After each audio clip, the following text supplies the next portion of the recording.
Hey everybody, it's your boy Joe. Welcome back to the channel. Today we're going to be talking about Terraform. If you don't know already, Terraform is an infrastructure as code tool that allows you to build, change, and version your infrastructure. Now, that answers the question as to what is Terraform, but it doesn't really give any insight into why Terraform is actually useful. And that's what I want to spend time on this video talking about. The first time I really dove deep into using Terraform, I was working as a lead software engineer. So my team's main focus was to ship features. The problem is the app itself and the features that we were trying to create rely on and need infrastructure. Your application and code need somewhere to live. Infrastructure is that place. The challenge in the organization I was in, and in a lot of organizations, is that there are already a lot of processes in place for how this infrastructure is created. Those processes are usually cumbersome, involve submitting multiple tickets to many different teams, and really are the opposite of fast. Slow. And the problem is, as a business, you want to be able to get your application out in front of customers as quickly as possible. This is why Terraform really becomes useful, because it gives us the ability to automate these infrastructure controls that have been in place and standardize how we create, version, manage our infrastructure. Now, because my team at the time was part of this digital transformation segment, I know the buzzwords, they annoy me too, but that's what we were part of, that's what we were called at the time. We were commissioned with this job to take our infrastructure practices, take what we have been doing, and figure out how to modernize them.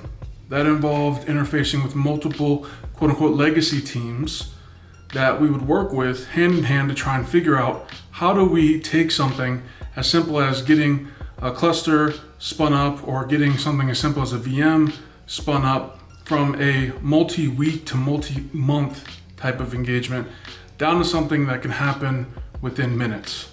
And these were difficult conversations. People had habits that we were into. There were policies that existed for good reason 50 years ago that were still being followed today. As you'll learn after you've been in the industry for a while, the technology itself isn't actually the problem.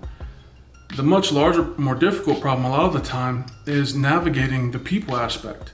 The personality is involved, and the organization takes on a personality over time. So Terraform for me was amazing because I was able to take a Terraform file and take that into meetings and say, hey, this is how we're saying the infrastructure should look. How do we incorporate your policies, talking to the network team, core IT team, security teams? How do we incorporate these policies of yours into our automation? And now we had this tool that allowed us to also provide a mechanism to verify. So it helped build trust, right? Because now all of this infrastructure that we're capturing as code serves as documentation, which is amazing. I remember taking into a meeting with network architects these Terraform outputs, right?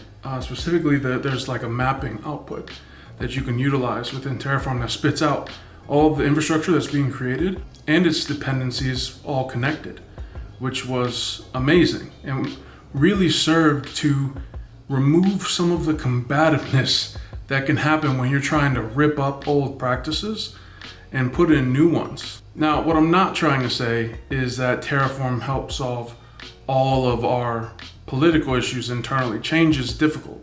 Change is a challenge, and there were constantly challenges that arose.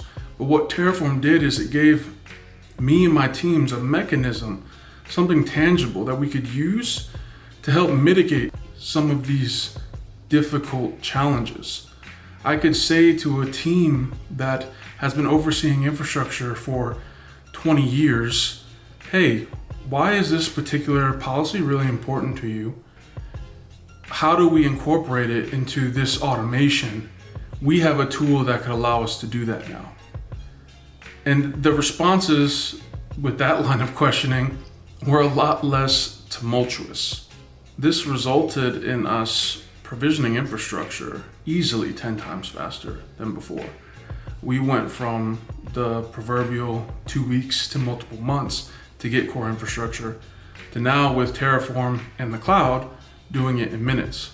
And it's interesting, you often hear Terraform and the cloud mentioned together because they do match very well, even though you can use Terraform for on-premise infrastructure as well.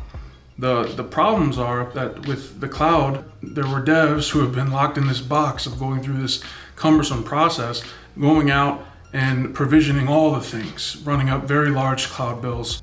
There had to be a maturing of how we consumed cloud, which translated to creating the automation still, but then also organizationally deciding how this automation was to be consumed, some in a self-service manner, some had to have certain approvals, all depending upon the monetary impact to the business, right? And Terraform helped facilitate all of that. Now, that is, for me, why Terraform was profoundly useful in a very practical sense. I would love to hear in a comment below where you're at in your Terraform journey, what challenges you've ran into as an organization, as an individual. Right, please leave a comment below. If you learned anything, I'd really appreciate it if you subscribed. It helps a ton. I'll see you in the next video.